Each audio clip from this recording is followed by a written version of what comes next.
Ladies and gentlemen, I greet you and welcome you to the second conference on education, technology, and business.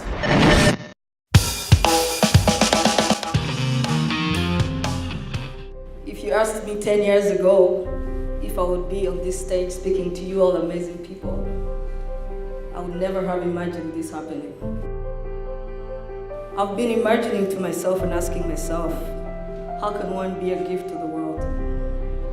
But at the same time, I've been asking myself, what if you can't be a gift to the world? I don't know if any of you know a guy called John Dewey. He once said, if we teach today like we taught yesterday, we rob our generation and our dear children of tomorrow. I go back to the question I've been asking myself, how can I be a gift to the world? How can I motivate you? How can I encourage you all to be gifts to the world?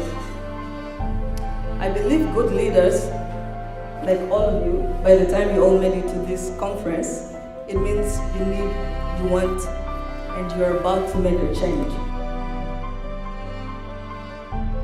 People talk about Africa, or like what we see in the media when people talk about Africa is usually poverty or hunger or starvation. We as Africans, we're not given enough credit. As a matter of fact, there are so many great things about Africa. For example, there's a great wildlife. There's tourism and wildlife, for example. There's the Victoria Falls in Zimbabwe. There's Mount Kilimanjaro in Tanzania. There's River Nile. There's a lot of wildlife as well. And we also have minerals like gold in Botswana. There are also great people, great heroes that are from Africa. Nelson Mandela freed his nation from apartheid. We also have Kofi Annan, Ghanaian diplomat. We have Chinua. People refer to Africa as just like, it's a broad word, but like not everybody really knows that like Africa contains 54 countries. It's not just Africa, it's Tanzania, it's Mozambique, it's Zimbabwe, it's Ghana, it's a million countries which are really diverse beside the scale.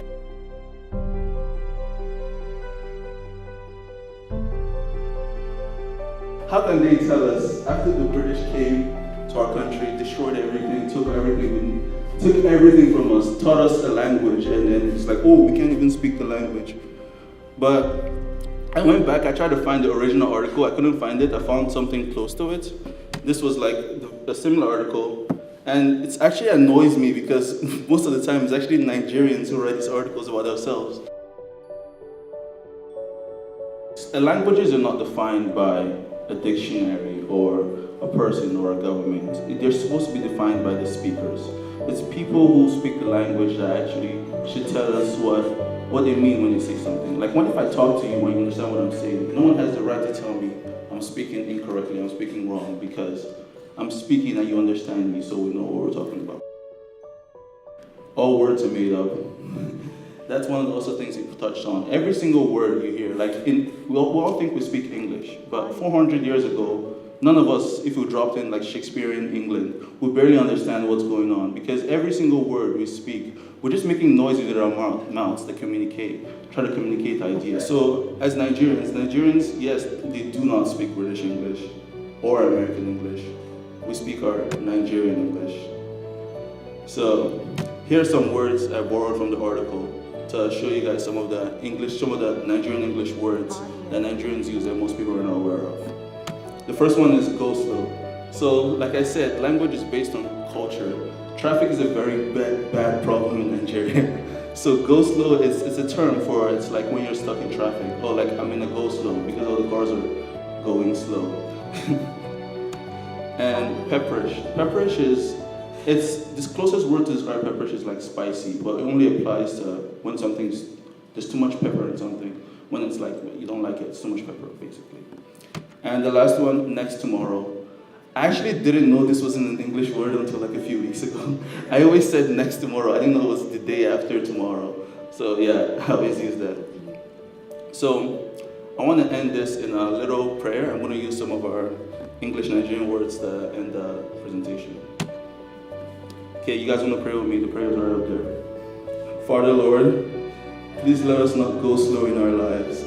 Cast out any demons that make our lives pepperish. And may you forever remain in our lives today, tomorrow, and next tomorrow. Amen.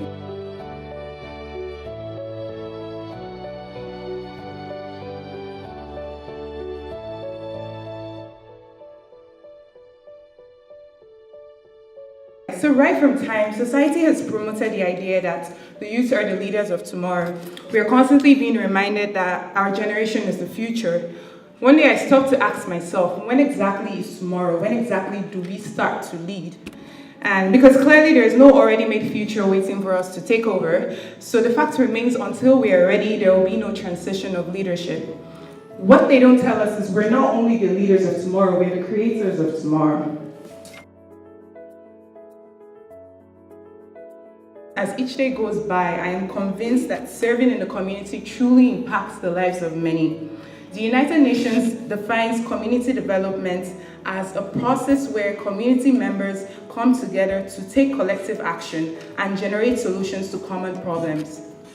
By serving in the community, we can create the right environment and opportunities for amazing things to happen. In the words of Pete Carroll, he said, "Each person holds so much power within themselves that needs to be let out. Sometimes they just need a little nudge, a little direction, a little support, a little coaching, and the greatest things can happen."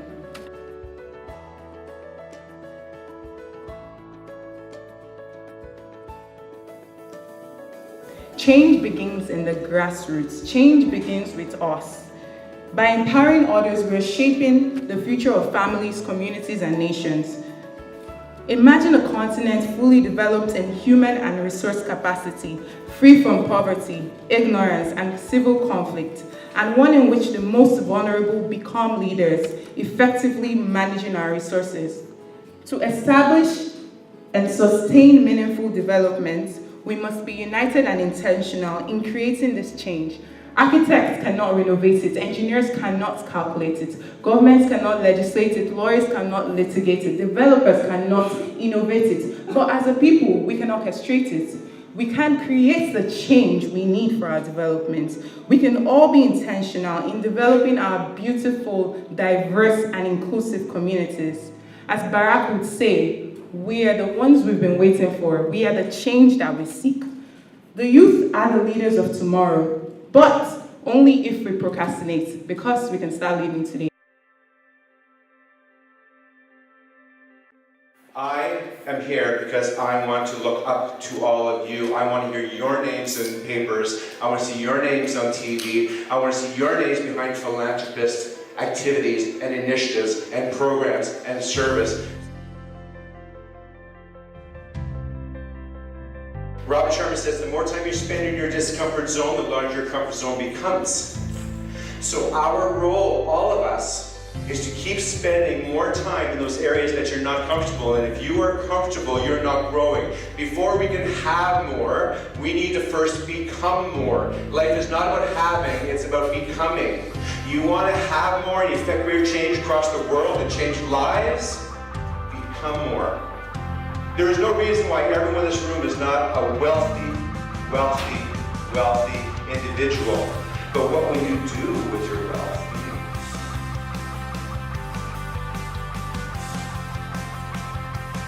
You must have your goals in front of you so you can see them every single day. When you have your goals in a book, that's awesome. But what happens if my goals are on my phone? When will I actually think about my goals?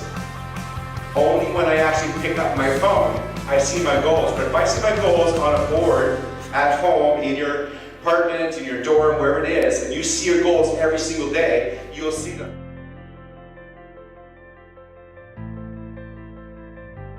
I'm here to let you know that number one, being a leader is going to be lonely. It's easy to follow the crowd.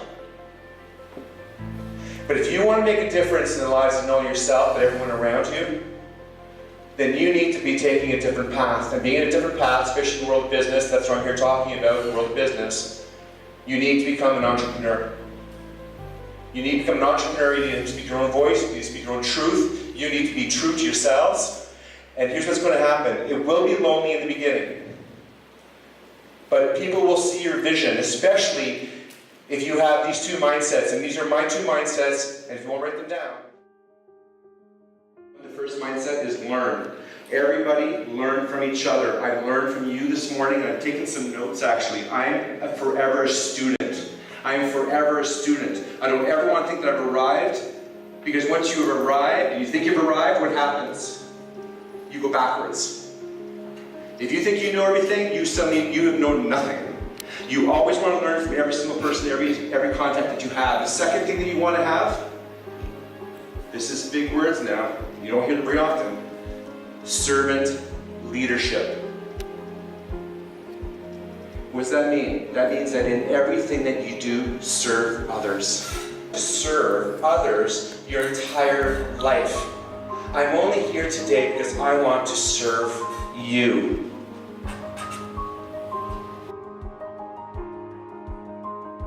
Two important things.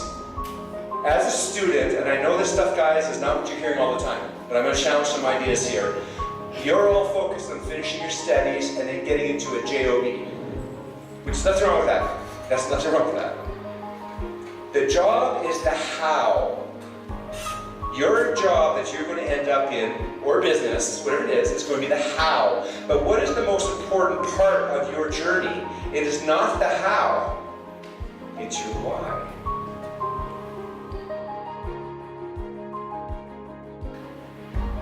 We have a lot of problems with anything that comes up, and it is meant to develop human life.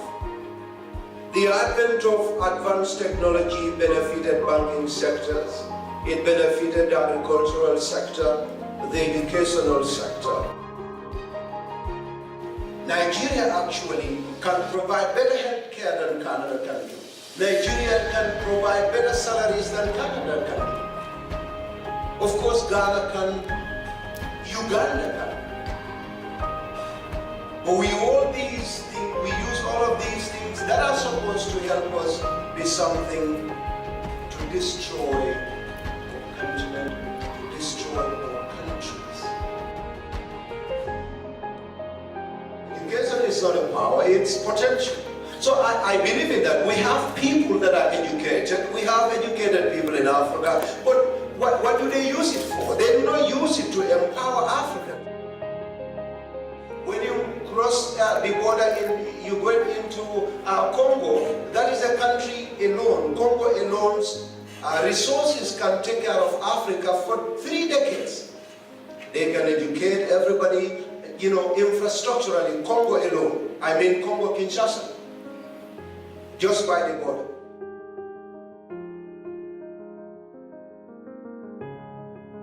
There's 1,001 definition of business. It's buying and selling, interacting with somebody. You don't really have to bring out money to make business. You can have a best friend, talking to your best friend, you're doing business. You're gossiping with your best friend, you're buying the gossip. Your best friend is listening to you, she's paying you with her attention. That's business right there. We're interacting, we're making use of business. So on that note, I have 2 definitions I want to base it on. Business can be known as buying and selling, which is what we do regularly. We go to the talk shop and we buy stuff and we pay. Or business can be seen as a serious activity which requires time, effort, and less or no distractions.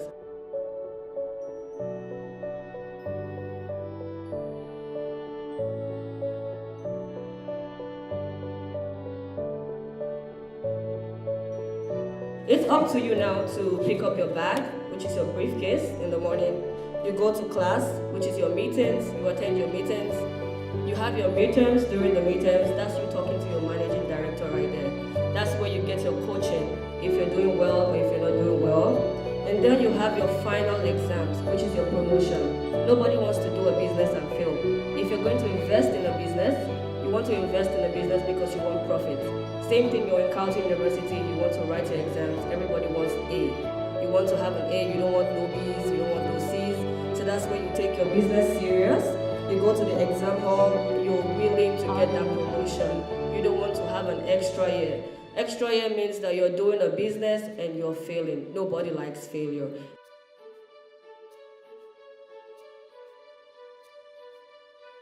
This is our era. This is our generation. It's today.